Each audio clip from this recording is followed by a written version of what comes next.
ونشهد أن لا إله إلا الله وحده لا شريك له ونشهد أن سيدنا ومولانا محمدا عبده ورسوله صلى الله عليه وعلى آله وأصحابه وبارك وسلم تسليما كثيرا كثيرا. أما بعد, my dear respected listeners, Assalamu alaikum wa rahmatullahi wa barakatuh. Right before we get started, inshallah, I just want to request to see some young faces leaning on the wall. If inshallah, unless you have a medical condition, please inshallah we can come closer. And some of the brothers as well that are at the back, inshallah we can come closer. There's a reason why I'm asking that we come closer. Inshallah, the closer we are, generally we'll see that the attention level is also higher. We see this in classrooms as well, right? People that sit at the front row versus the people that are sitting all the way at the back, they're easily distracted compared to the people that are in the front row.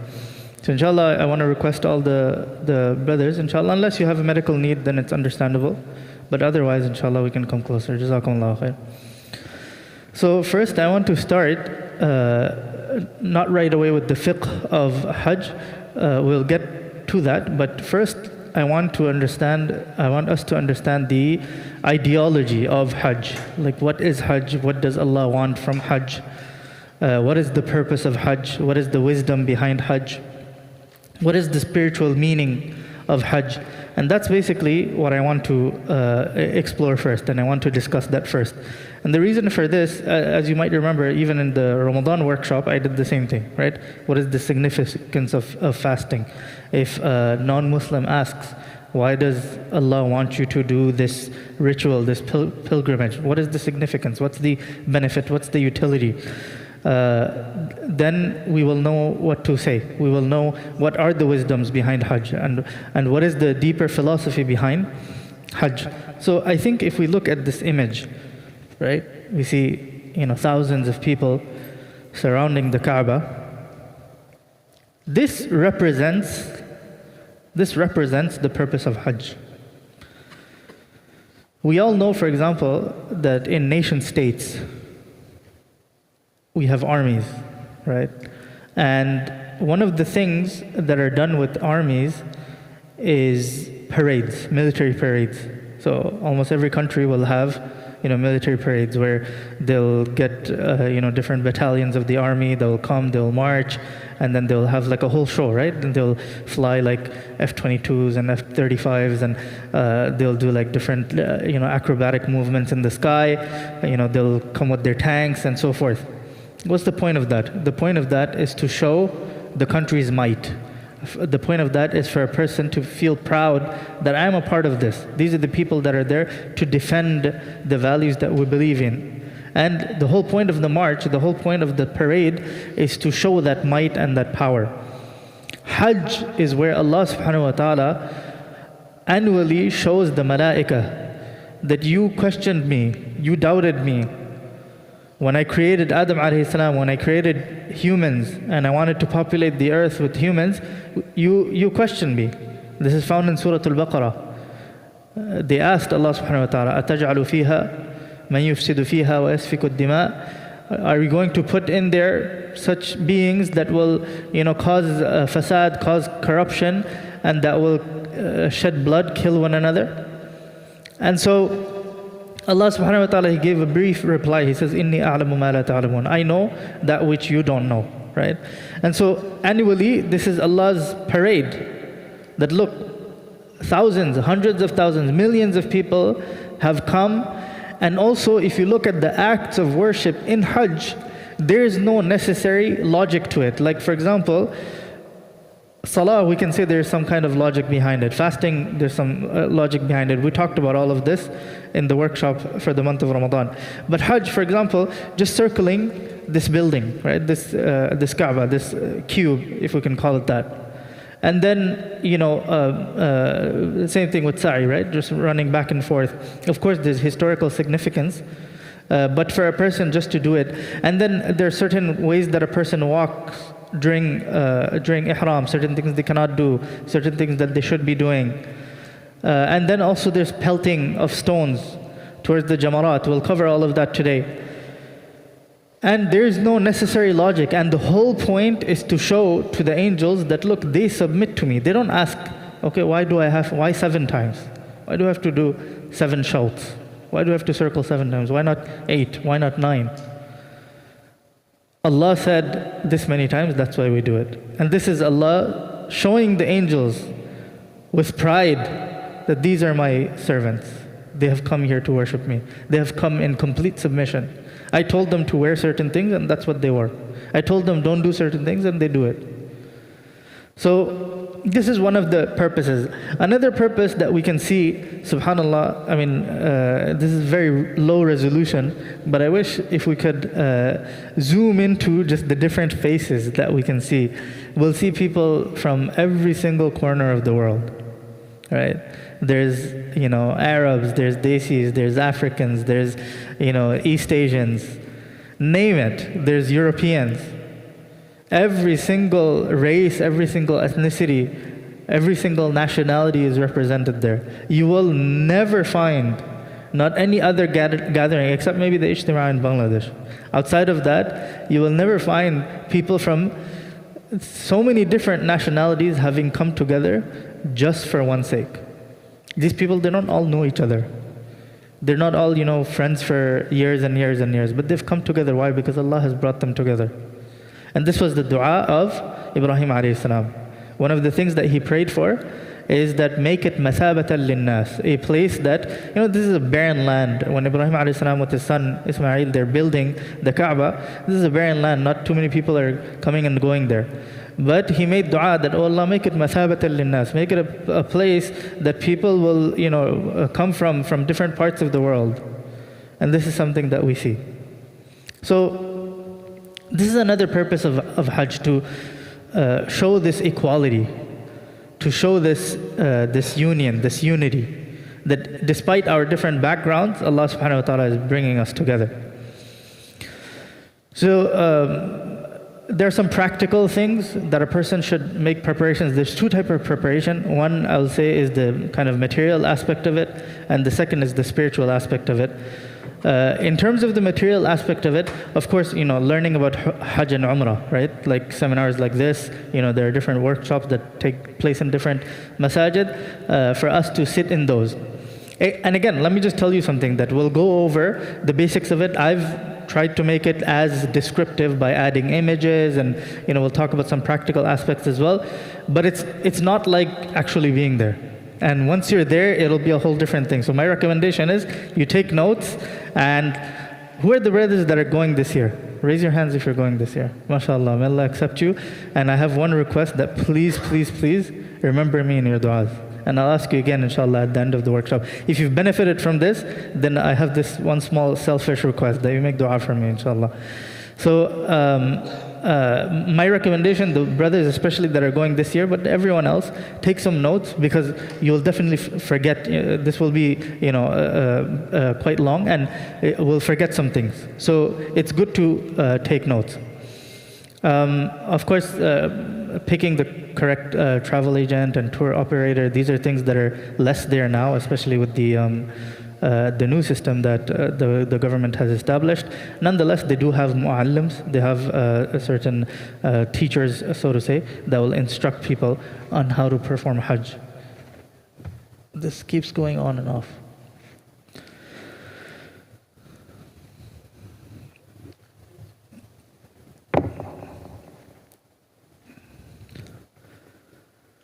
Okay, then we have, of course, flights, booking flights.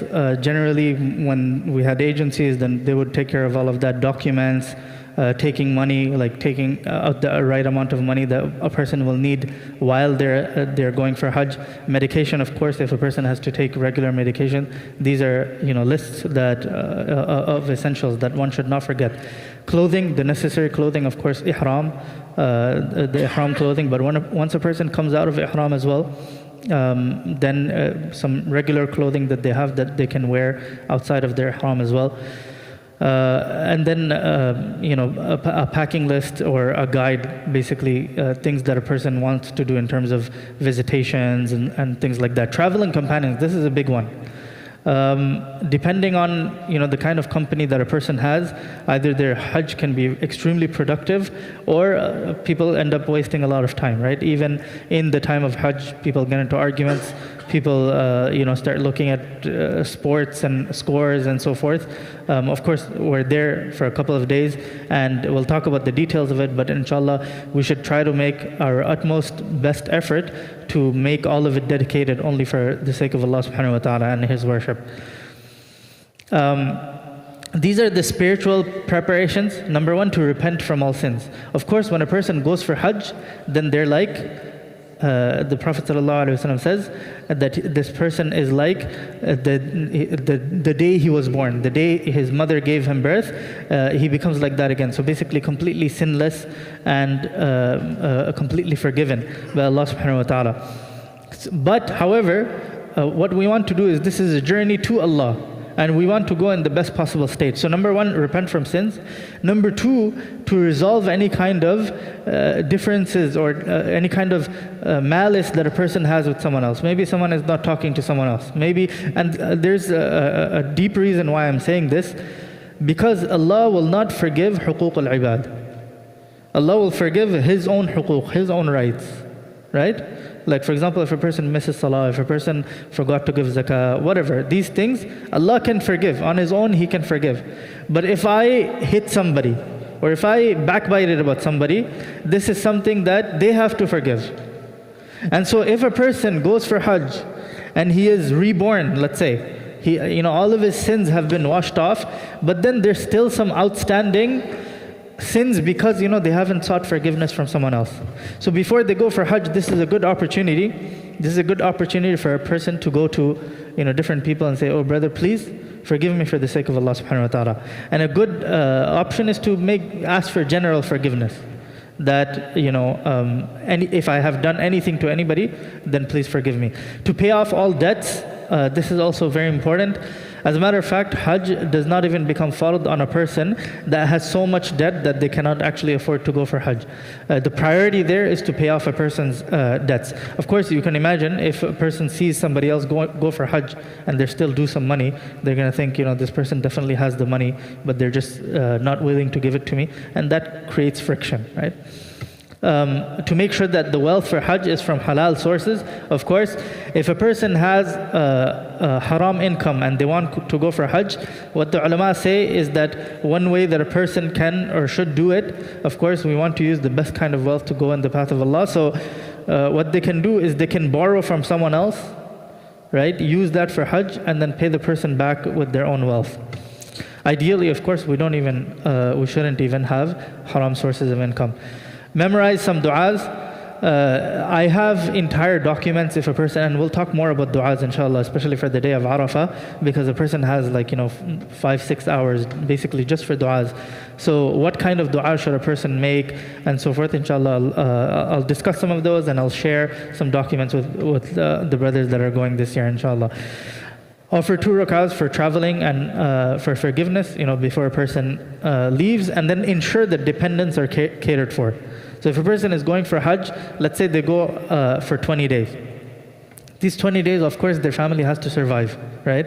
And if there's no mechanism for them to take care of those things, then it's the duty, the responsibility of the person going for Hajj that first make sure you take care of that, right? Buy ample groceries, talk to a neighbor, tell them if my family needs something, they'll reach out to you. Have that kind of understanding.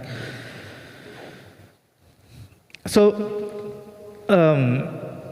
here we'll talk about Umrah first, but let me explain to you, there are 3 types of Hajj, right? One is Qiran, the other one is Tamattu', and the other one is Ifrad. We will focus on Tamattu' because it's the easiest one, and most people also opt for that one as well. What is Qiran? Qiran means that a person makes one ihram for Umrah and Hajj both, right? And as a matter of fact, this is, according to the Hanafi school, this is the most preferred one. And the reason for that is because it's also the most difficult one. However, the other 3 madahib, they say that doing tamattu' is preferred, right? The Shafi'iyya, the Maliki, and the Hanabila, they're of the opinion that tamattu' is better.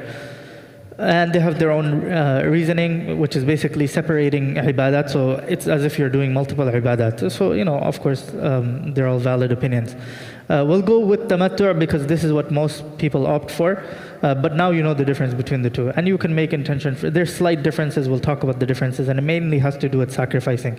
Ifrad is that a person just makes ihram for Hajj, nothing else, right? They only make ihram for Hajj, and in which case sacrificing is not obligatory.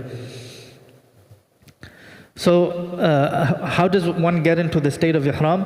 Ihram is not just wearing the piece of cloth. Of course, there are specific cloths that are associated with ihram, but it's actually the name of a state. How does one get into the name of that state? We'll talk about it. Basically, they have to wear those clothes, and then they have to make intention. They have to make intention, and intention can be in the heart, but also there's a dua that can be recited that we will see in the coming slides. And a person makes different, the dua will be different. Like for example, they will say, Allahumma inni uridu al-hajja wal-umrata, if they're doing both together, right? If the person is only doing Hajj, then you want to say, Allahumma inni uridu al-hajja, right? And if a person is only doing Umrah, then Allahumma inni uridu al-umrata, right? So depending on the intention, a person should be careful what intention they make. So after making intention, they recite labbaik Allahumma labbaik, labbaik la sharika laka labbaik, innal hamda wan ni'mata laka wal mulk la sharika lak. At this point, they have entered into the state of ihram. Certain things now become impermissible for them to do. What becomes impermissible, we'll cover it all the way at the end, and what kind of penalties are due for those as well. As we know that the ihram cloth, most of us have seen it. There are some images that will be coming up. It cannot be something that is sewn, right? And we'll see what the pictorial description is. For women, some women have the misunderstanding that they can only wear white clothing. This is wrong. They can wear any color clothing that, as long as it's not touching the face, it's not like covering the face, and the head is covered. So some women that wear niqab, what they'll do is they'll wear like a cap, like this kind of extension, and then put the niqab in front of that. That's also fine. It's sunnah for a person to perform 2 rak'ah of nafil salah after they've entered into the state of ihram. Of course, a woman that is menstruating can get into the state of ihram, but they will not perform the salah. And in those 2 rak'ah, they recite Surah Al-Kafirun in the first rak'ah and Surah Al-Ikhlas in the second rak'ah. Of course, keep in mind what time you're praying. So, like for example, it shouldn't be during the haram times, during sunrise or during sunset, or during istiwa, right? When the sun is at the zenith, right before zawal. A lot of people misunderstand what is istiwa, what is zawal. Zawal, people think that's the haram time. Zawal, what does zawal mean? In Arabic, zawal means the falling. So if the sun is at the zenith, that's when it's haram. This we call istiwa. That's the correct term.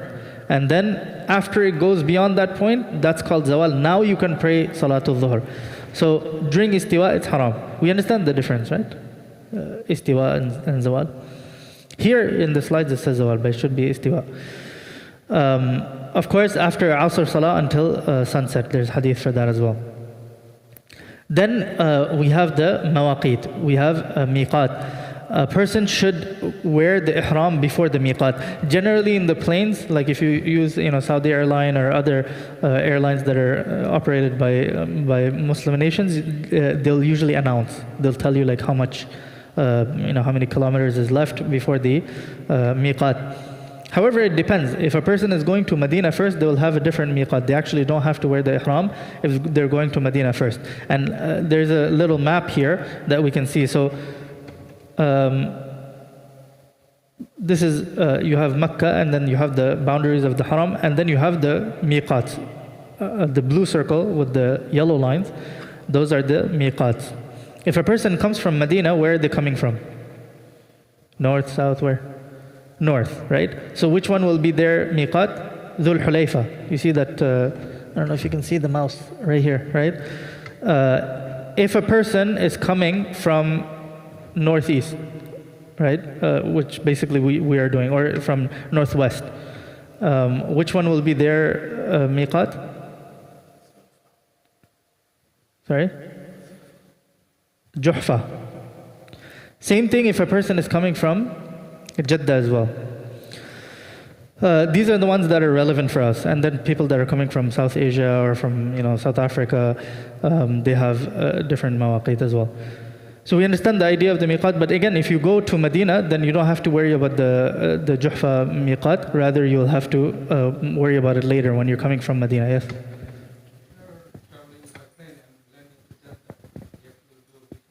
Exactly. They'll tell you on the plane. They'll tell you that we're this far away from miqat, there's half an hour left or 2 hours left. They'll tell you. If you use Saudiya, by the way, on the monitor, it's there permanently. It's telling you like the kilometers until for the whole flight. It'll tell you how much there's left. I'll tell you the tip that I used. Basically, one thing that you can do to make it easier for you, because if you do it like half an hour before the miqat comes, there's a huge line in the toilet, so you don't want to be caught up with that. The best thing that you can do is you can wear the bottom garment, because that's a little more difficult one. So you wear the bottom garment, and then you wear your normal clothes, get on the plane, and then when roughly maybe half an hour is left before they reach the miqat, then just wear the upper garment, and then make niyyah, recite the talbiyah, and Saudi has some space for you to pray. You can pray as well. This is one way. And if you're ideally, if you just go to Medina, it's just easier. It's a lot easier to do it from there. Okay, so this is the dua. Allahumma inni uridu al-umrata fayassirha li wa taqabbalha minni. What does it mean? That, oh Allah, verily, uridu al-umrata, I intend to make umrah. Again, remember, if you're doing qiran, then you say uridu al-hajj wal-umrata. If you're doing ifrad, you're only doing hajj, then you say Allahumma inni uridu al-hajj. And if you're doing tamattu', then the first time you say inni uridu al-umrata, then you get out of your ihram, and then after that, when you make the ihram for hajj, then you say Allahumma inni uridu al-hajj. Fayassirha li. If you're doing umrah and hajj, you say fayassirhuma li. And if you're only doing hajj, you say fayassirhu li. Wa taqabbalha minni. Fayassirha li, oh Allah, make it easy for me. Wa taqabbalha minni, oh Allah, accept it from me. And then after that, the person should do talbiyah. Talbiyah means to say labbaik until the rest. What does the talbiyah mean? This is a good opportunity for us to learn the meaning of these things. That way, our hearts can be in the hajj. Our hearts can be in the umrah. We know what we are saying. Imagine you're visiting the house of Allah subhanahu wa ta'ala. You're visiting the same spot that Ibrahim alayhi salam and Ismail alayhi salam, they were there. The same spots where the Prophet sallallahu alaihi wasallam, and his blessed companions, they were all there. This is a special occasion. And just to internalize all of that, I think it's very overwhelming, right? So then what does a person say? Labbaik. Labbaik means you're showing your attendance, your presence to Allah. Oh Allah, I'm here. Here I am. And then you say, Allahumma labbaik. Oh Allah, here I am. Labbaik, I'm here. La sharika lak. You have no partners. Again, labbaik, I am here. Innal hamda, verily all praise, wan ni'mata, and all bounty, lak, is for you. Wal mulk, and all dominion, all control is for you. La sharika lak, you have no partners. Of course, men will say this audibly, they'll say it loudly, and women will say this softly. And a person should say this as much as they can, of course, until they see the Kaaba. So even like if a person is using a taxi or on their way, they're using a bus, they should be repeating this constantly, as many times as they can. So there's a little bit of discussion here. Should you wear the ihram from home, at the airport? I gave you my tip, so feel free to wear it whenever, as long as, of course, it's before the miqat. If a person does not wear it at the miqat, then there's dam that is mandatory for that. We'll talk about what dam is. There's a penalty that is due for that. Okay, once a person is in ihram, these are some things that they cannot do. Let's look at the right side first. So anything that has scent, any kind of itr, any kind of soap, this common mistake a lot of people make, like in their hotels or in the airplane, they'll have soap, and because we're so used to using soap after food, they'll end up using that, and this will require a penalty. So just be very mindful, be very careful. One thing a person can do is carry unscented soap, then that's fine. Right? Using shampoo, same thing. Washing up liquid or powder on the skin, any kind of deodorant with fragrance, creams that have fragrance, any kind of scents or perfumes, scented tissues, right? Any kind of intimate activity with our spouses, kissing or anything like that, also becomes haram at that point. Cutting of the hair, the nails. So this is why it's recommended that before you set out for Hajj or before you set out for Umrah, just take care of your nails and your hair, whatever you want to do. Of course, don't shave everything off. The whole point, as a matter of fact, one of the greatest rewards is after a person shaves their head. So if a person feels like it's way too long or something, they can shorten it before leaving. But while in the state of Ihram, these things cannot be done. Covering the face. Some people, what they do is, while they sleep, they'll put the blanket over their face. Please be mindful of that, right? Covering the face, depending on how much time they do it, it requires a penalty as well. Killing lice, actually killing any kind of animals, also becomes haram. The only exception is if it's a harmful animal, like let's say a scorpion is about to come and bite you, a snake is about to come and bite you, then in those cases, you're allowed to kill them. The following are permissible actions. People might have some questions about some of these, like can you apply bandage or some kind of plaster if a person is injured? Yes, you can. Injections, wearing glasses, Vaseline, or anything that does not have fragrance. Some petroleum jelly also has scent, so just be careful with that as well. Eating miswak, eating fruits, any of that, there's nothing wrong with that. A person might have the doubt that if I'm eating fruits, there's scent on the fruit, and if it goes on my skin, does that require a dam or not? So eating fruits will not require anything. It's permissible to do. Footwear in Ihram, just to make life easier, these are some examples that we can see. This protruding bone, I don't want to show you my feet, but you can look at your own feet. This top, you see over here, this part basically has to be uncovered. So these are some of this is for men only, by the way. These are some of the types of slippers or sandals that are helpful to wear, like these ones. I can also show you the one that I wear while coming here. Also, it would qualify for ihram as well. But any of these that cover that protruding bone will not be permissible.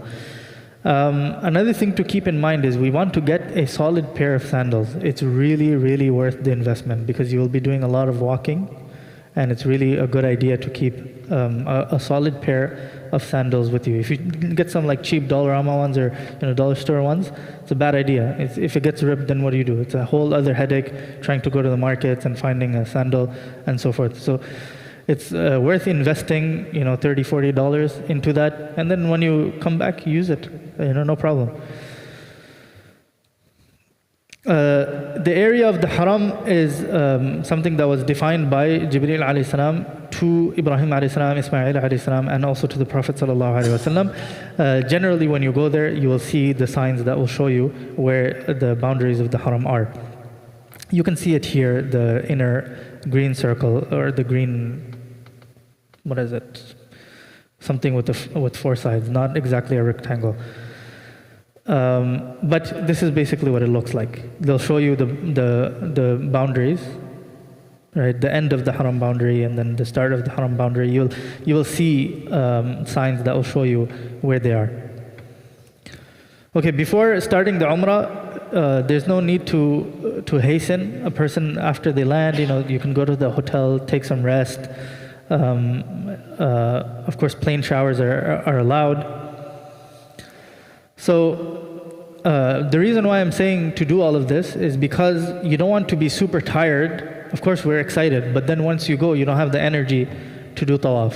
You don't have the energy to do sa'i, right? You don't have the energy to do ibadah. Then that's not the kind of condition that we want to be in. Personally, when I went for Umrah, first I took a good amount of sleep because I had no sleep for the last, maybe 24 hours. And I was flying from South Africa.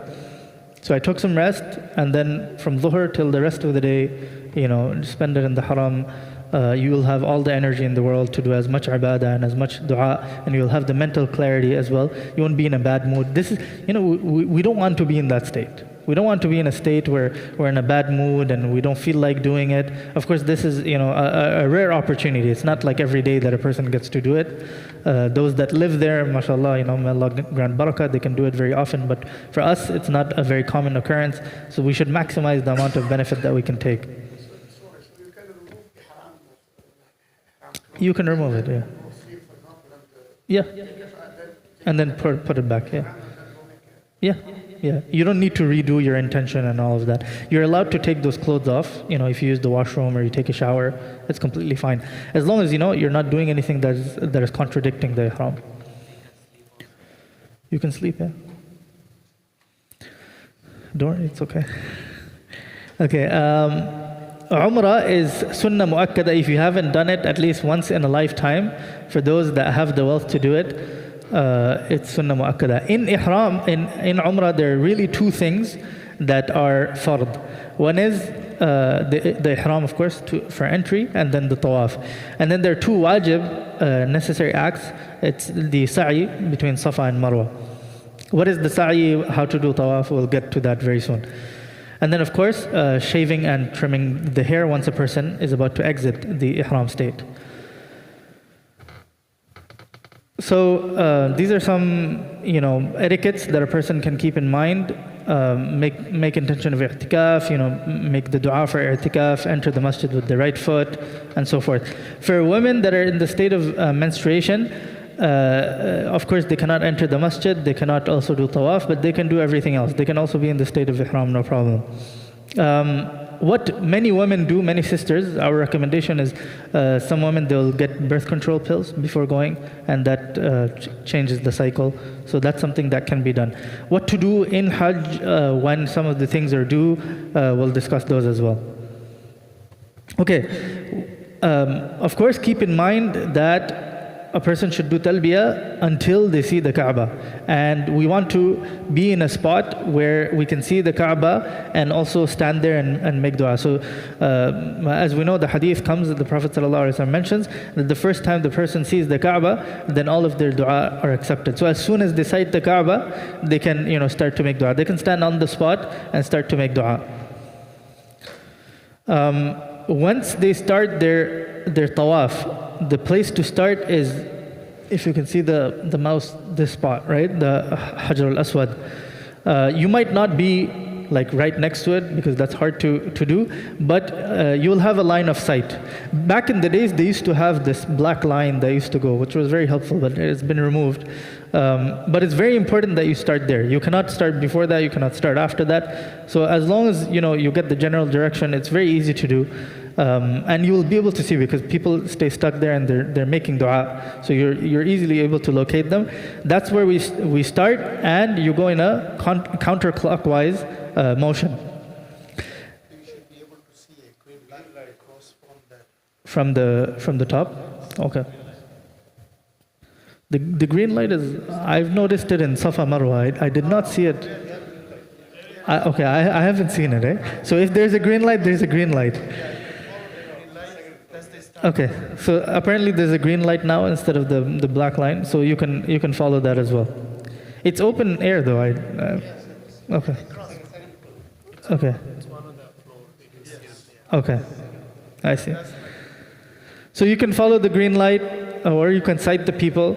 So as long as a person starts there, of course they start with istilam and then they do each shout. In Arabic we call it shout when a person does one entire round. How to do the shouts, we'll get to that.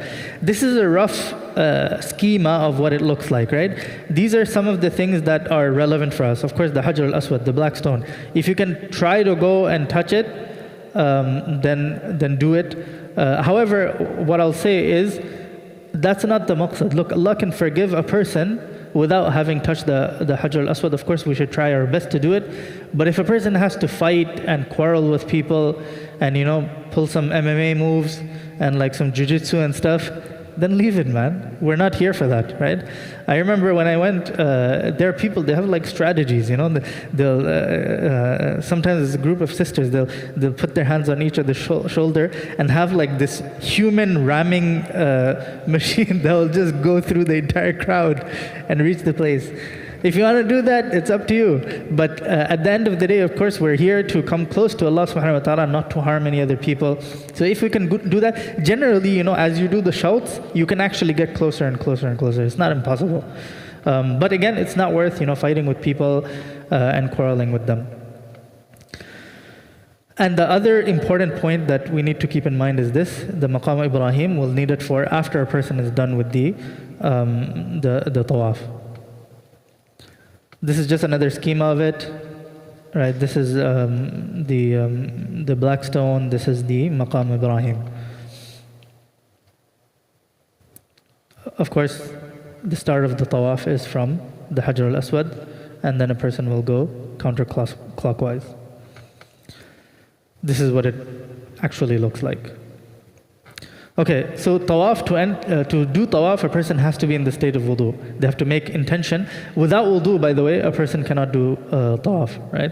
It's similar to salah in that sense. There are 7 rounds.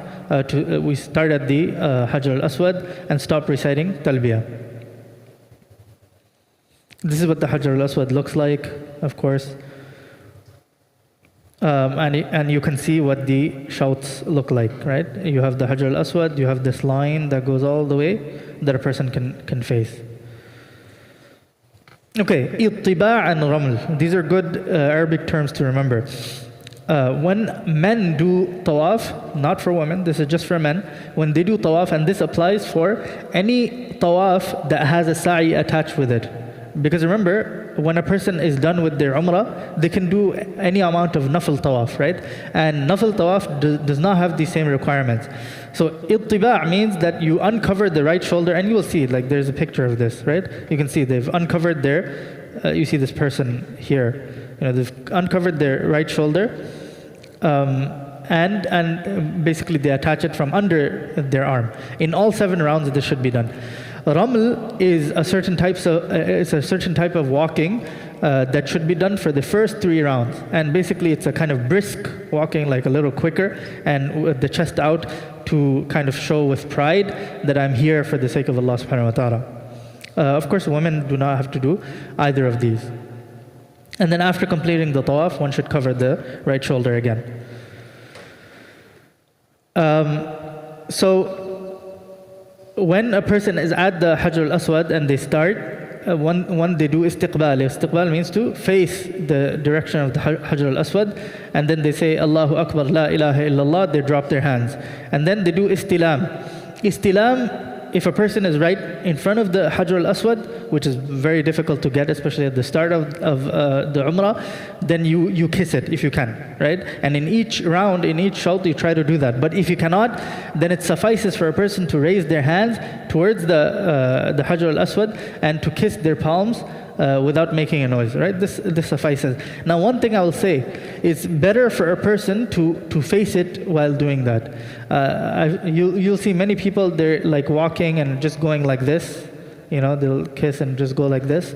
It's better if you just face it and then you continue your shout like that.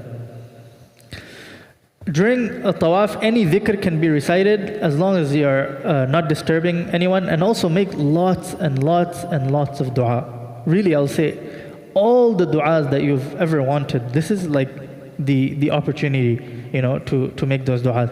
And one tip that you can use is one entire shout, one entire circle, dedicate one type of dua for that. Like, let's say you want, success for your children, right? One entire shout, talk to Allah about all of your worries and concerns about your children and what you want them to do, what you want for them. All of your du'as related to that, make it for that shout, right?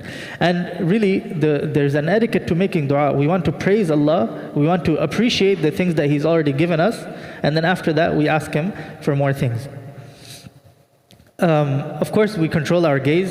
This is not a place, to cast our gaze in the wrong places. And then to keep the Kaaba to the left, of course, to go around the hatim and not to cut through it. The hatim, we all know what that is, right? It's that this area right here. So not to cut through it. I mean, generally you can't. They have security and stuff. It's disliked to eat, of course, and then abundantly drink Zamzam. We'll talk about the Zamzam and the virtues for it as well, inshallah. If a person's wudu breaks during their tawaf, what should they do? They stop wherever they lost their wudu, they go make wudu and then start from there again, no problem, right? A person should not gesture towards anything except the Hajar al-Aswad, of course. If a person passes by the Rukn al-Yamani, we saw that in the schema, it's preferable to touch it out of ihram with the right hands or both hands, but no need to kiss it, right? Anyone that basically, one thing that I'll recommend is when you go, you should carry a pouch, right? A pouch, or there are drawstring bags. I don't know if you guys know what that is. Like, those string bags, very light. And the reason why I say this is you can carry a lot of things in there. You can carry, number one, your slippers, right? Lots of people lose their slippers, right? This is, again, like I said, an extra headache. Who's going to go buy it? You don't have slippers. It's a whole thing to go through. So ideally, you keep that in there. And then your wallet or any valuables, you want to keep all of that in there. And if a person wants to do dhikr and they want to have a tasbih, this is also something that they can keep in there. Okay, once a person completes tawaf, then they perform istilam. Again, you come back in front of the Hajar al-Aswad and you do istilam one last time. And then after that, it's wajib to offer 2 rak'ahs. If a person can do it, remember we talked about Maqam Ibrahim, right? Behind Maqam Ibrahim, and actually you will see like loads of people lined up just to do that. Like over here, you see this entire line right here, you will see lots of people, and all the way, towards like the gate to go outside, you will see people lined up to do to pray there. So sometimes it's very difficult, but any angle that faces towards it, right, like anywhere here suffices. But if one cannot in any of those areas, then they can pray in any place. That's fine. But of course, it's more virtuous to do it behind the Maqam Ibrahim. Again, Surah Al-Kafirun in the first rak'ah, Surah Al-Ikhlas in the second rak'ah. Make sure that it's not makruh time. Of course, keep that in mind. And then make dua, lots of dua, drink Zamzam. There are lots and lots and lots of virtues of the water of Zamzam. The Prophet ﷺ in one hadith that At-Tayalisi mentions in his Musnad, he says that it's shifa'u suqm, that any kind of sickness that a person has, this Allah will put shifa for it. SubhanAllah, like, I'll just tell you my own personal experience. There are some health issues that I had, right? And they were unexplained, really. And I've had that, and I came back home, and all of it was gone. How Allah made it happen, He knows best. But of course, we believe in the hadith of the Prophet ﷺ, and there's really barakah and the sacrifice that was spent, behind the water of Zamzam.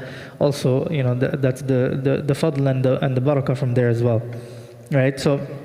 Also, the Prophet ﷺ in a different hadith, he says, إِنَّهَا مُبَارَكَةٌ إِنَّهَا طَعَامٌ طُعِمَ, right? That it's food that a person can survive off of. There's also a hadith of Abu Dharr al-Ghifari radiallahu anhu, for 1 entire month, he survived just on drinking Zamzam water. I'm not recommending this to you. Don't go and try it out, but this is something that Abu Dharr al-Ghifari radiallahu anhu did. These are some examples. You can see this there. There are some not cold ones. There are also some cold ones as well. And you can drink Zamzam there as well. Of course, when you go for sa'i as well, there are like stations. There are stations where you can get Zamzam water. And again, remember, if there's a lineup, don't fight with people. Just wait for your turn. We're all excited, but of course, keep in mind that this is not the time for hurting other people.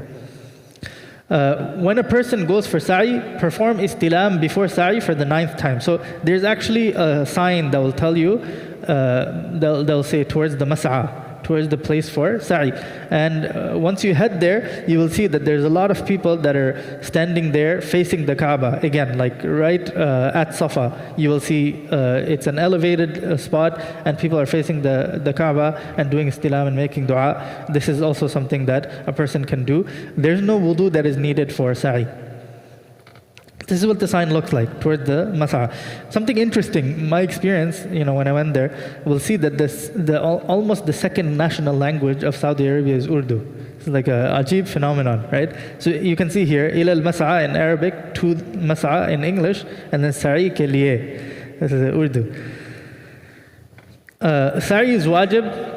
Walking from Safa to Marwa 7 times, it doesn't mean that each has to be done 7 times. It means Safa, Marwa. This is 2, right? So one person, he did 14, like he did 7, right, of each. MashaAllah is good, but of course that's not what's required. What's required is 7. So from Safa to Marwa is 1, from Marwa back to Safa is another. And of course, you will then end at, because you're doing 7, so you will end at Marwa. During the green lights, the men will run. Some women also start running, but that's a misunderstanding. Women will walk normally. Person might recite any dua, dhikr. Again, remember to keep asking Allah subhanahu wa ta'ala for all the things that are needed. Wallahi, we have so many needs. We have so many needs. Throughout our life, there's so many things that we're stressed out about, so many things that we want, so many things that would be ideal, so many things that we think are impossible, but these are ambitions that we have. Ask for every single one of them, right? This is an accepted time. 2 rak'ahs after sa'i is not sunnah, right? A lot of people have this misunderstanding. It's not specifically found as a practice of the Prophet ﷺ, but it's mustahab. After a person does the 7 rounds of Safa and Marwa, then to do 2 rak'ahs is mustahab. This is what the Safa start looks like, right? You have the mountain. You can't see the whole thing. It's actually in different layers, but you'll see a part of it, and it's behind the glass. And this is where basically Safa starts, and then of course this is what it looks like. You will see like middle lanes in the middle for disabled people and stuff like that as well. These are the green lines. This is what it looks like. So you have these green lights on top, and this is where a person starts to run. We call this harwala in Arabic. And then where the green lights end over there, that's where the person stops running. And then you have Marwa. After a person is done with tawaf and then sa'i, then they can go straight to do halq or qasr. If a person intends to do multiple tawafs, then they may shorten their hair. They can even shave the whole thing. If you shave the whole thing, though, there is one thing to keep in mind. The question might come to mind, like the second time you do your umrah, then what do you shave? You have no more hair, right? So what is required actually, what is mandatory, is that a person runs the blade over as if they are shaving. It's the same thing for a bald person. If a person has no hair, then they will just imitate the act of doing halq. But of course, the requirement is that a person the different madhahib have different opinion about this. The 3 madhahib outside of the Hanafiya, they say that even 3 hairs is enough, right? So you might see like people actually doing that, cutting 3 hairs. But the Hanafiya, they say that at least 1/4 of the hair should be trimmed, right? How much? So basically you have like your whole head, 1/4 of it, like let's say the back 1/4, a person can trim, and this much has to be trimmed, right? Basically until the first line of the finger, roughly 1 inch. Some people, you will see that they cut their hair at Marwa. It can be done, but it's better you don't, right? There's people there. There's people trying to make dua there. It'll just cause a whole thing. So it's better we finish the whole thing, get out of the mas'a, go outside. And actually, there's people that will come. They'll be like, "Oh, do you need a haircut? Do you need a haircut?" And if anyone goes to the clock tower as well, there's many places there to cut the hair. During Hajj season, sometimes you'll find people trying to rip you off. They try to get like 40, 50 riyals out of it.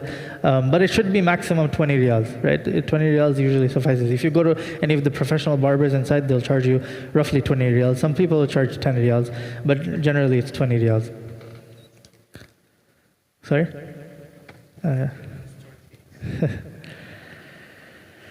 And may Allah accept your umrah. Keep us in your du'as, of course. These are some of the rules for women. In their menstruation, these are some of the things that they cannot do. These are known things, right? Performing salah, fasting, reciting the Quran. Performing tawaf is the one that is relevant for us.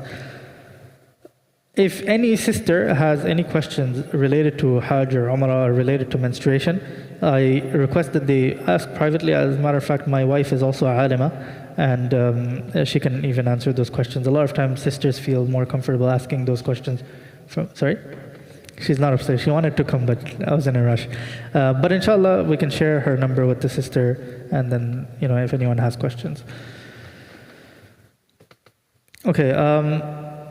Just keep in mind that most of us will be musafir. If a person in the Hanafi school, that's 15 days that a person stays. If they're staying more than 15 days, then they become muqim, they become a resident. But outside of anything less than that, then they're still a musafir, which means that they'll be doing qasr. But of course, you know the rules of qasr. If you're praying behind the imam, which is what we should be doing, not praying in our hotel, we're there to be in the haram. Then in that case, they should complete the entire prayer. But if they're praying on their own, then in that case, they'll be doing qasr.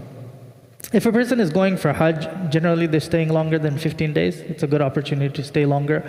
And in that case, of course, they'll recite salah as usual. Okay, also, before going, please learn how to pray janazah. If you don't know how to pray it, it's not too hard. Why I'm saying this is because there is a janazah almost after every salah. So it'll be a good practice. And of course, we want to join as many janazahs as we can as well. Okay, just some advices here. Pray every salah with congregation. This is not the time to miss out on those. Nafil tawaf. As soon as a person is done with their the required tawaf and sa'i, after that you can do as many tawafs as you want. Nafil umrah as well. Just keep in mind that all rewards are multiplied by 100,000 times, so it's an opportunity to take. Recite the Quran as much as possible. If a person wants, they can also visit ziyarah places. As a matter of fact, there's some really good, I have a friend who now lives in Medina. He studied in Medina University and now he lives there, and a bunch of people have these agencies that they'll take you and tell you the entire history of different places. So visiting those ziyarah places. Of course, avoid disrespecting anybody. This is not the place for that. Try to pray Salatul Tahajjud, Salatul Ishraq, all other nawafil, right? Salatul Duha, Salatul Awabin, and so forth. Looking at the Kaaba also holds reward. Make plenty of dua. And my greatest advice, please use your time productively. Do not waste time. I'll just tell you one thing, for us, Umrah is something very simple, right? Some people go multiple times a year, right? We can afford it. It's not that expensive. But there are people in the world that literally, in just once in their life, they'll get to do it. It's an opportunity. It's really, we're spoiled by Allah subhanahu wa ta'ala that He's put us in those parts of the world that we have it very, very easy. Right? And especially nowadays, you can do it on a tourist visa. You can even do it on a transit visa, right? So, as a matter of fact, Saudi many times will offer to extend your stay at Jeddah or wherever for free. So you can stay 3-4 days there. They'll cover the first night of hotel, and the rest you can cover it, and you can do Umrah. So these are things that we all have opportunities now that are not there for many people out there. So this is not the time for a person to check football scores or other things, start arguing about stuff. That's not the place for it. Okay, Hajj. What is the reward for Hajj? So we have the hadith from Abu Hurairah radiallahu anhu where he says that the Prophet sallallahu alaihi wasallam said, "Al-umratu ila al-umrati kaffaratun lima baynahuma." Subhanallah. The Prophet sallallahu alaihi wasallam says, one umrah to another umrah is kaffara, is forgiveness for all of the sins in between. All right, huge reward. And then he says, "Wal hajjul mabruru laysa lahu jazaa'un illa al-jannah." He says that Allah subhanahu wa ta'ala will not give any other reward for accepted Hajj except Jannah. Ibn Abbas radiallahu anhu says that the Prophet sallallahu alaihi wasallam says, "Tabi'u bayna al-hajj wal-umrati." Right? Switch between Hajj and Umrah. Why? فَإِنَّهُمَا يَنْفِيَانِ الْفَقْرَ وَالذُّنُوبِ كَمَا يَنْفِي الْكِيرُ خَبْثَ الْحَدِيدِ. Subhanallah. This is also, some people, they go through financial difficulties and so forth. A good idea is for them to go for Hajj and Umrah. The Prophet ﷺ's promise is that they will, what does he say? يَنْفِيَانِ الْفَقْرَ وَالذُّنُوبِ. They will cast away, number one, poverty, and number two, sins. How? The example that he gives is al-kir, Al-kir is basically a bellow. Back in the days, when you had metal, some different insects would come and stay within the iron, or those different types of metals, and then they had this kind of pouch thing where they used to blow, and it used to repel all the insects. So just like that instrument, the bellow, repels on all insects. The Prophet ﷺ is saying that a person's poverty will go away like that. A person's sins will go away like that. And the last hadith from Abu Hurairah radiallahu anhu, he says that Al-Hujjaj wal-Ummaru wafdullah. He says the people that are performing Hajj and the people that are performing Umrah, they are the delegation from Allah. Subhanallah. Think about that. And so in the time of the Prophet ﷺ, and even before he became a prophet, before Islam ever came, there were entire families that all they did is take care of the Hujjaj. Right? And even now you have people like that.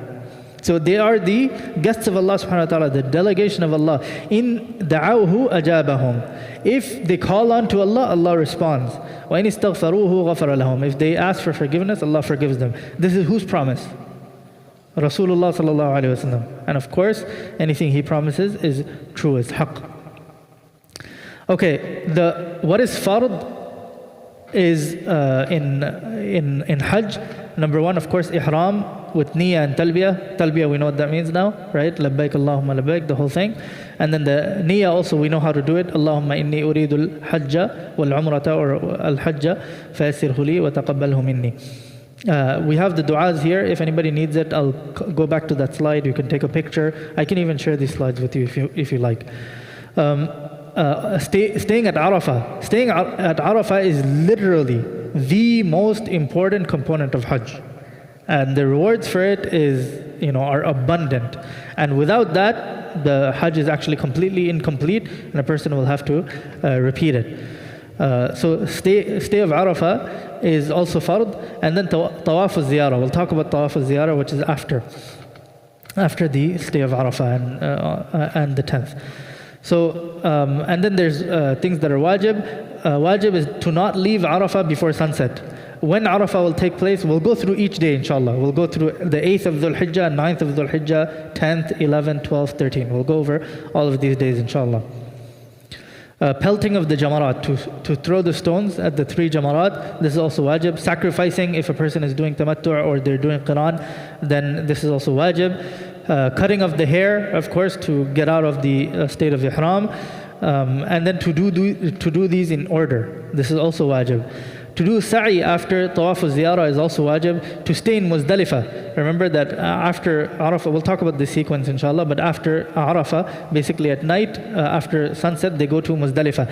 And then to stay there, the actual qiyam of Muzdalifah, does anyone know when it is? It's not at night. It's after Salatul Fajr, right? So a person is actually not supposed to leave. Some people, some agents, or they'll tell you, oh, no, go. No, you shouldn't. Until after Fajr, till istiwa time, this is a time for them to do the same thing that they did in Arafah. As a matter of fact, I'll tell you something amazing. The Prophet ﷺ, some of his du'as that were not accepted in Arafah, they were accepted in Muzdalifah. So it's an opportunity that we should take. And then tawaf al-wida', after that, this is also wajib as well. That's the final tawaf, basically before a person leaves. Some people have a misunderstanding that you cannot do anything after tawaf al-wida'. You shouldn't do any shopping or anything like that. Your very last action should be tawaf al-wida'. It's ideal if a person can do that, but if scheduling doesn't allow, then it's permissible to shop after as well. But of course, we want to make the tawaf al-wida'. Al-wida' means to bid farewell, right? So that we should try to make it the last thing. But if scheduling doesn't allow, then khair, no problem. Okay, when do we make the ihram for Hajj? On the 8th, right? We can do it from Masjid al-Haram, even from a person's hotel they can do it. Again, same procedure. Because now remember, you're like a Makki now, because you've already done your Umrah, you've already done Ihram for that, now you can just do it from there. Make niyyah for Hajj, of course, and recite the talbiyah, and then the rules of Ihram we already know. For these 5 days, we should have a little bag, a little drawstring bag or any other bag, in which we pack these things. So light snacks, right? You will be walking a lot, So it's a good idea to keep some snacks.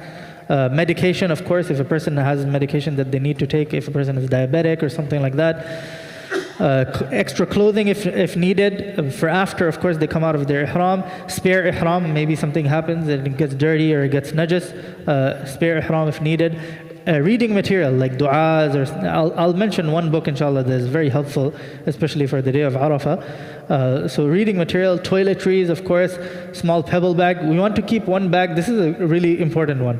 We want to keep one bag because we'll collect the stones before a person goes for jamarat. They collect the stones, like 49 to 70, up to 70 stones a person can collect for those days. So a small pebble bag is useful for that. Sleeping arrangements, of course, that depends on who you're going with and the arrangement that you have. You might already have. They might already provide you with sleeping bags and whatnot, but this is also something you can take. Okay, this is the map of how Hajj works. So number one, you have the miqat. You arrive there and you change, right? And we'll go through this step by step. This map will keep coming back. Then number two, we come to Mecca, right? And you do the tawaf. And let's actually look through basically what this looks like. So Yawm al-Tarwiyah, the 8th of Dhul Hijjah, this is usually when the government apparatus for it, they'll basically take you on the whole Hajj process. Sometimes it's actually makruh to leave on the night of the 7th, but sometimes because of the large amount of people, they'll take you there. That's fine, it's permissible. And then once we reach Mina, so from Mecca, a person goes to number 3, which is Mina, the encampment. And the whole 8th of Dhul Hijjah, they will pray all their salats there, right? Dhuhr, Asr, Maghrib, Isha, and Fajr. And then just engage in ibadah throughout the day. This is what it looks like. It's a very interesting scenario unless a person is used to, going for ijtima or something like that. This might be like an odd setting, right? Maybe in years we haven't slept next to somebody except our wife or something. This might feel a little weird, but get used to it, inshallah. Sometimes it's a little bit of sacrifice, but inshallah Allah will accept it. This is what it looks like, right? All of the Mina tents, the people that they have these small tents like that all across. This is what it looks like. Alhamdulillah, as North Americans, again, we're spoiled. We have the AC tents and so forth, so we have a lot of things that other people don't have. It's a little crammed, as you can see. And then you have the 9th of Dhul Hijjah, right? 9th of Dhul Hijjah is the day of Arafah. Now, the people that are outside of Hajj, what do they do on the 9th of Dhul Hijjah? Inshallah, hopefully we fast, right? And the Prophet ﷺ said, تُكَفِّرُ السَّنَةَ الْمَاضِيَةَ وَالْبَاقِيَةَ, that Allah subhanahu wa ta'ala will forgive all of the sins of the previous year and the coming year. But the people that are performing Hajj will not fast on that day, right? They cannot fast. After sunrise, they set off for Mina, and then it's wajib to stay in Arafah from middays, from Istiwa, all the way till Istiwa, you remember, right? When the sun is 90 degrees. All the way until sunset. It's a sunnah to take a bath before the wuquf of Arafah. Arafat is more than 6 miles from Mina, so if you can go in bus or something like that, it's better. 6 miles a walk is a lot. Eat and rest before midday, right? You can take a nap, you can sleep. Of course, engage in worship. And the best thing that a person can do is stand up and make dua while facing the qibla. And all the duas that you have in mind, this is the time to ask Allah subhanahu wa ta'ala. And in one hadith, the Prophet ﷺ said, Al-Hajj Arafah, that Hajj is Arafah. So just remember the significance of it. So that's number 3. From number 3 they went to number 4, right? The plain of Arafat. And then now they're coming to number 5, which is Muzdalifah. This is after sunset. You don't pray Salatul Maghrib at Arafat. Even though it will be sunset, you don't pray Salatul Maghrib there. The Hanafis, they don't believe in Jama' al-Haqiqi. They have something called Jama' al-Suri. But this is the only instance where you actually have Jama' bayna salatain. Right? So when a person reaches Muzdalifah, that's when they combine Maghrib and Isha together. So just keep that in mind. Like if a person doesn't know, they might by mistake pray Salatul Maghrib at Arafat when it's sunset. That's the wrong time. And then of course, after every Fard Salah, remember the days of Tashriq have now started. So to recite out loud, Allahu Akbar, La ilaha illallah, Allahu Akbar, wa lillahi alhamd. There are two ahadith for this. There are different takbirs. Both of them are valid. This is one of them. Men will, of course, recite it audibly. Women will recite it silently. And this begins same as here, right? When we do it here. So on the 9th of Dhul Hijjah, from Fajr time, all the way until 13th at Isha time, a total of 23 salats. So these are some things to do on the 9th of Dhul Hijjah. We covered it. Again, remember at night you go for Muzdalifah. Then you have the 10th of Dhul Hijjah. After Fajr, basically, you stay there.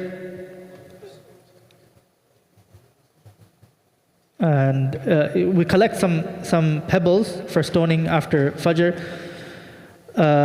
It's wajib to make the wuquf of Muzdalifah after Fajr Salah. So remember not to leave, right? It's sunnah to leave for Mina before sunrise. Okay, after Muzdalifah, a person goes back to the plain of Mina. On the 10th to 12th of Dhul Hijjah, there are really four main things to do. One is Ramyul Jimar, like to pelt the three Jamarat. What those are, this is coming up very soon. I realize that Isha time has come, inshallah. We'll wrap it up very quickly, inshallah. And then you have sacrificing the animal if a person is doing tamattu' or qiran. And then to do halq, to shave the hair. Of course, that is better. The Prophet ﷺ made dua multiple times for that person, and a person who does qasr is less rewarding, right? And then tawaf wa ziyarah as well. Rami will be carried out on all 3 days. By the way, on the 10th is Yawm al-Nahr, is the day of Eid. On the day of Eid, everyone is celebrating, but the people at Hajj, they will not be celebrating. They're engaging in ibadah, and there's a lot to do. It's a very busy day, actually. On the 10th only, there are three jamarat. There's a small one, there's a al-wusta, and there's a kubra. There's a big one. It's also known as jamaratul aqaba. That's the only one that on the 10th they will be pelting. They will be throwing stones there. And then the rest will be done on the 11th and the 12th. Sacrificing and cutting the hair must be done by the 12th, the sunset of 12th. And again, remember 1, 2, 3, like Rami al-Jimar, and then animal sacrifice, and then shaving the hair has to be done in sequence. I already mentioned this, right? You have to do it in order. These are some pictures of the Jamarat. Throwing the stones is wajib on both men and women. Do not make dua while pelting. Some people, they make it like a whole mission, right? Like, you shaitan, There's no need to do that. There's no need to do that. You can say Allahu Akbar and throw it. It will tell you which ones are the big jamara and which one are the small ones, right? It says over here, Al-Jamaratul Kubra. So all of that is very easily recognizable. On the 10th of Dhul Hijjah, Jamaratul Aqaba will be pelted 7 times, right? It's sunnah to do it after sunrise until midday. So sunrise until before Dhuhr.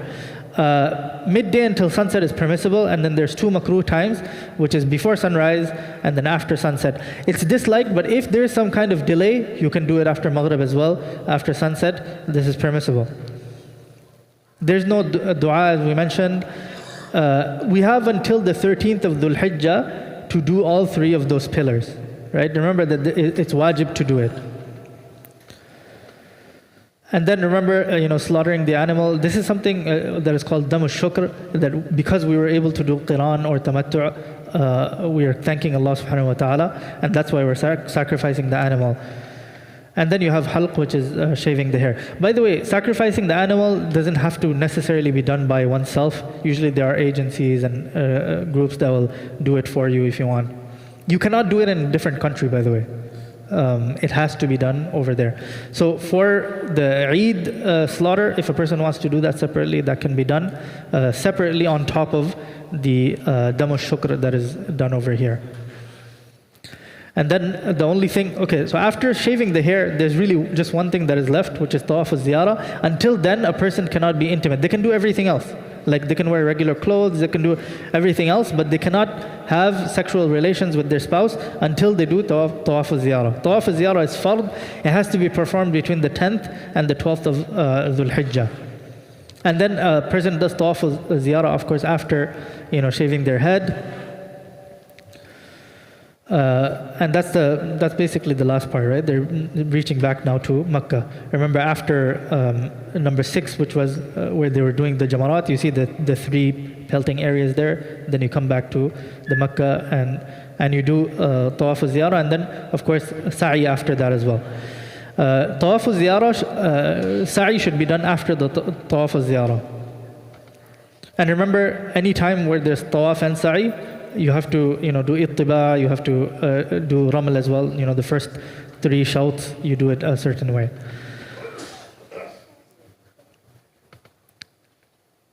So you know about these timings. That's pretty much it. And then the final thing to do, which is wajib, before a person leaves, to do tawaf al-wida'. It can be performed any time after tawaf al-ziyarah. If a woman is in her menstruation, she's excused from performing it. She don't have to do it. Tawaf al-ziyarah, on the other hand, she actually has to wait. So if a woman starts her menstruation before tawaf al-ziyarah, by the way, one thing a person can do is if they realize that their spouse or the spouse themselves, the wife themselves, they realize that now they will, anytime now the menstruation cycle will start, then right as soon as the 10th comes, they can quickly go and do tawaf al-ziyarah and then do the rami after that. They can pelt the stones after that. Because they have to stay all the way until they do tawaf al-ziyarah. They cannot leave until then.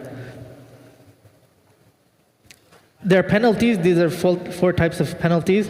We won't cover all of them, but these are some.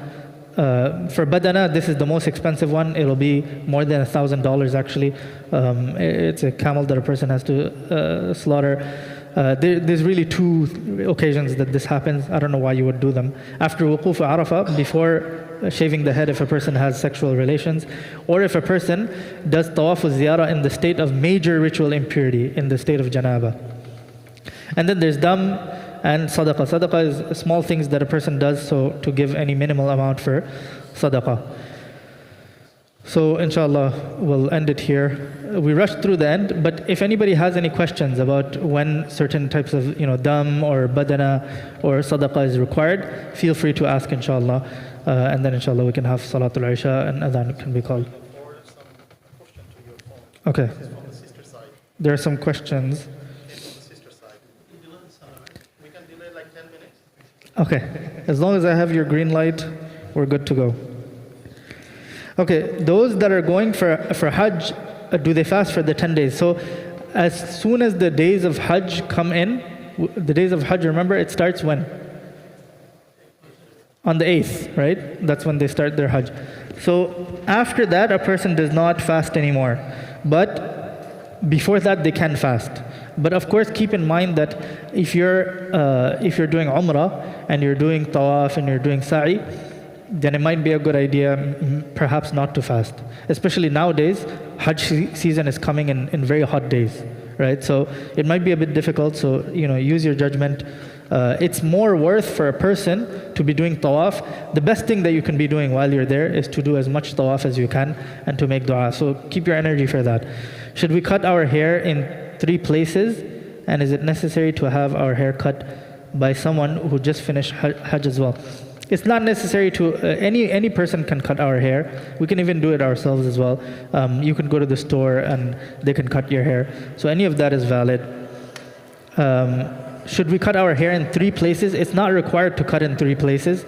I mentioned the Hanafi requirement is basically 1/4 of the head, this amount, right? Basically, onto one finger line, basically.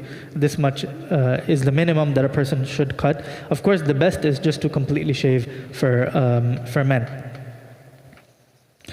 Do we cut our hair after Umrah and then again after Hajj? Yes. So anytime you come out of Ihram, you have to cut your hair, either qasr or halq. Do sisters get more reward for praying in their hotel? This is a place that I understand the question because, for the sake of hijab, and the Prophet ﷺ mentioned that the most virtuous reward for a woman is to pray at her home. But these days are different. These days are different. A person is visiting the house of Allah subhanahu wa ta'ala, and you will even see that the laws of hijab are different in the haram than they are outside, right? Like, for example, it's not permissible for a person to have any cloth touch their face. So to wear the regular niqab that a woman might be wearing at other times, this is something that actually becomes a cause for their ihram to be soiled, basically, right? So some people will keep a cap and cover their face. That's fine, but you get the point. The laws of hijab are different. Even the proximity, like people are touching each other, by accident, of course, and no one should do it purposely. But nonetheless, the laws of hijab are different there. So a woman should actually pray in the haram as much as they can. Men and women don't maintain gender separation during tawaf. What is the most practical way to maintain modesty? This is an absolutely beautiful question. Personally, what I have done is I'll take the longer shalt. Fine, it works for me, right?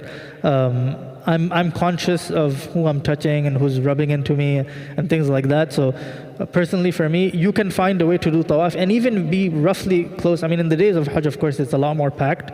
But if you're a bit further, then it's easier to do that. You can stay a little further away from people. That might be the best way. And if that works for you, then go ahead and do it. Of course, the closer you get to the Kaaba, the more there's going to be, wrestling and touching and rubbing that will happen. So really, that's up to you. Again, like I said, that the maqsad of Hajj is not to necessarily touch the Hajar al-Aswad. If you can, alhamdulillah, fabiha wa na'imat, that's amazing. But Allah can forgive a person's sins even without touching the Hajar al-Aswad.